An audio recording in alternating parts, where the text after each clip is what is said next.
साहब मैं पोस्ट नहीं छोड़ूंगा, मैं पोस्ट नहीं छोड़ूंगा साहब। मरूंगा, यहीं मरूंगा, पर ये पोस्ट नहीं छोड़ूंगा।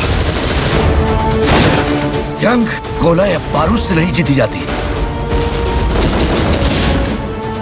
जंग जीती जाती है तुम्हारे जैसे सिपाहियों के होने से।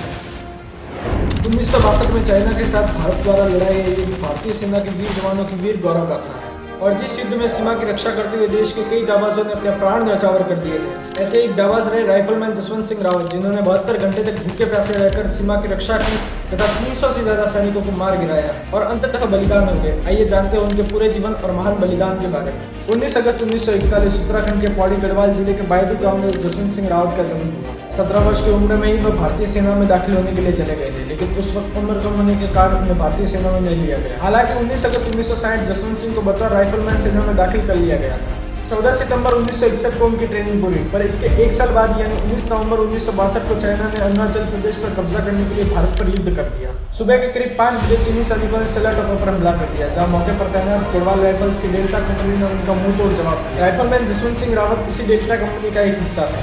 17 नवंबर 1962 को शुरू हुई यह लड़ाई लगातार 72 घंटे तक जारी रही। चीनी सेना हावी होती जा रही थी। इसको देखते हुए भारतीय सेना की हाई कमांड ने गढ़वाल राइफल के छोटे बटालियन को वापस बुलाने का निश्चय किया, लेकिन इस पर उपस्थित राइफलमैन जसवंत सिंह रावत, लांस त्रिलोक सिंह नेगी और गोपाल गुसाई ने लड़ा। यह तीनों सैनिक चीनी बंकर से फायरिंग कर रहे एक मशीन गन को छुड़ाना चाहते थे। तीनों सैनिक झाड़ियों और चट्टानों में जितने चुनाते दुश्मनों की गोलियों से बचते हुए बंकर के करीब जा पहुंचे। और तो और 15 यार्ड की दूरी से चीनी बंकर पर हैंड ग्रेनेड से हमला करके चीनी सैनिकों को मार गिराया तथा उनकी मशीन गन छीनकर उन पर हमला करते रहे। हालांकि इस गोलीबारी में त्रिलोकी और गोपाल सिंह मारे गए तथा जसवंत सिंह रावत को चीनी सेना ने घेर लिया तथा उनका सर काट ले गए। इससे पूरे युद्ध की दिशा ही बदल गई और चीन का अरुणाचल प्रदेश को जीतने का सपना पूरा नहीं हो पाया।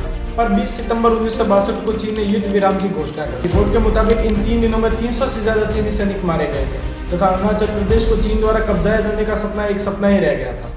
राइफलमैन जसवंत सिंह रावत को मरणोपरांत भी उनकी वीरता के लिए उन्हें महावीर चक्र से सम्मानित किया गया। और तो और राइफलमैन जसवंत सिंह रावत देश के पहले ऐसे सैनिक बने जिन्हें मरणोपरांत में प्रमोशन प्राप्त हुआ, जिसमें पहले उन्हें नायक, फिर कैप्टन, फिर मेजर जनरल तक बनाया गया।